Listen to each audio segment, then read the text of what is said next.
Assalamualaikum warahmatullahi wabarakatuh, sahabat yang dirahmati Allah Subhanahu wa Ta'ala.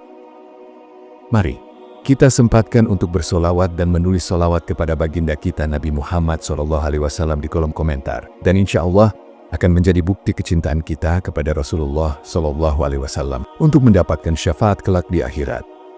Dan saya banyak terima kasih kepada sahabatku semua yang telah like, komentar, dan subscribe ke channel ini. Saya doakan semoga kita semua dalam keadaan sehat walafiat dan diberi rezeki yang melimpah oleh Allah Subhanahu wa Ta'ala. Amin amin ya Rabbal alamin. Sahabat Anas bin Malik radhiyallahu anhu berkata, di antara para sahabat Nabi ada lelaki yang memiliki tampang yang buruk bernama Julaibib. Dia orang yang miskin, tetapi sering duduk di samping Nabi Muhammad SAW. Sebenarnya dia adalah sahabat yang agung derajatnya menurut Allah dan Rasulnya, meski tidak dikenal oleh banyak orang pada waktu itu. Menurut Imam Al-Jauzi, Julaibib berasal dari suku Bani Saklabah. Sahabat Julaibib radhiyallahu an, namanya menunjukkan kalau ciri fisiknya yang kerdil dan pendek. Namanya merupakan nama yang tak biasa dan tidak lengkap. Nama ini bukan ia sendiri yang menghendaki, bukan pula orang tuanya. Julaibib hadir ke dunia tanpa mengetahui siapa ayah dan ibunya. Warga sekitar tidak tahu atau tidak mau tahu tentang nasabnya. Bagi masyarakat Yatsrib Madinah, tidak bernasab dan tidak bersuku merupakan aib besar. Tampilan fisik dan keseharian Julaibib yang lusuh menjadi alasan orang lain tidak mau dekat dengannya.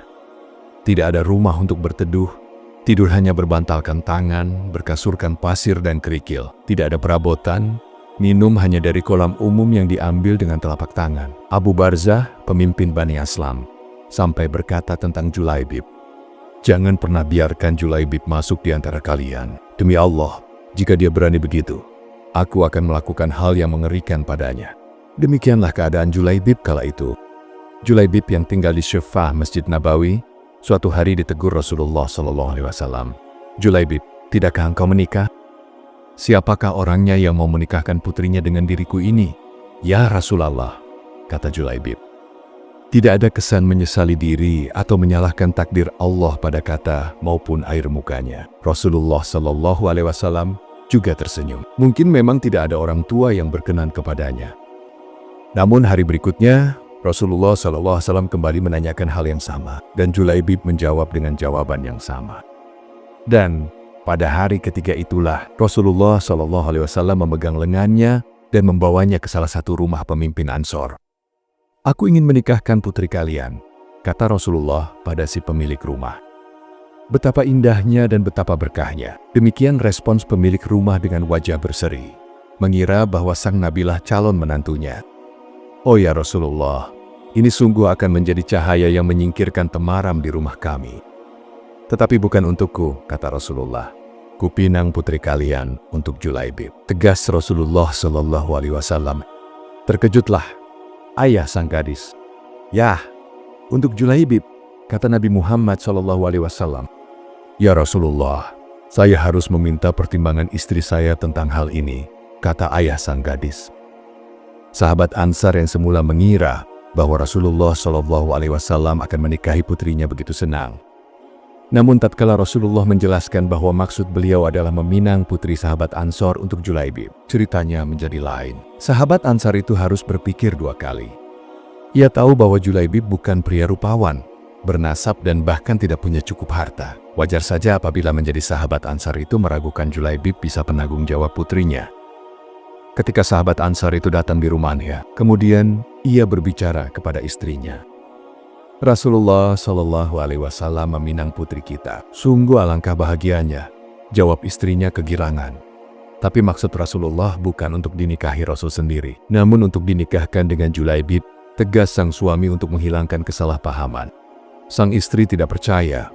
Kemudian sang istri melanjutkan ucapannya, tidak, aku tidak akan menikahkan putriku dengannya. Perdebatan itu tidak berlangsung lama. Sang anak ternyata mendengar percakapan orang tuanya itu. Kemudian dari balik tirai sang putri berkata, siapa yang hendak menikah denganku? Lalu sang ibu pun menjelaskan duduk perkaranya, bahwa Rasulullah SAW hendak meminangnya untuk Julaibib. Sang anak pun kemudian mengatakan, apakah kalian hendak menolak permintaan Rasulullah?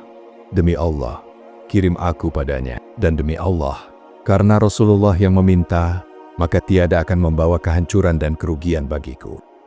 Sahabat Ansor dan istrinya kemudian ikhlas dan menyetujui permintaan Rasulullah Shallallahu Alaihi Wasallam. Dan Nabi dengan tertunduk berdoa untuk sang gadis salihah itu, "Ya Allah, limpahkanlah kebaikan atasnya dalam kelimpahan yang penuh berkah. Jangan kau jadikan hidupnya payah dan bermasalah." Demikian doa indah Rasulullah Shallallahu Alaihi Wasallam. Lalu kemudian dinikahkanlah dengan putri dari sahabat Rasulullah Shallallahu Alaihi Wasallam tersebut. Maka benarlah doa Nabi Muhammad Shallallahu Alaihi Wasallam.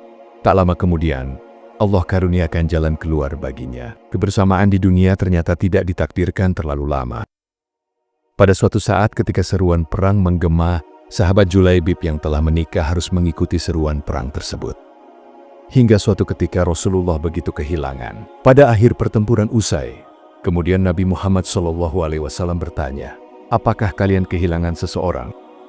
"Tidak ya Rasulullah," serempak sahabat menjawab. Sepertinya Julaibib memang tidak berarti di kalangan mereka.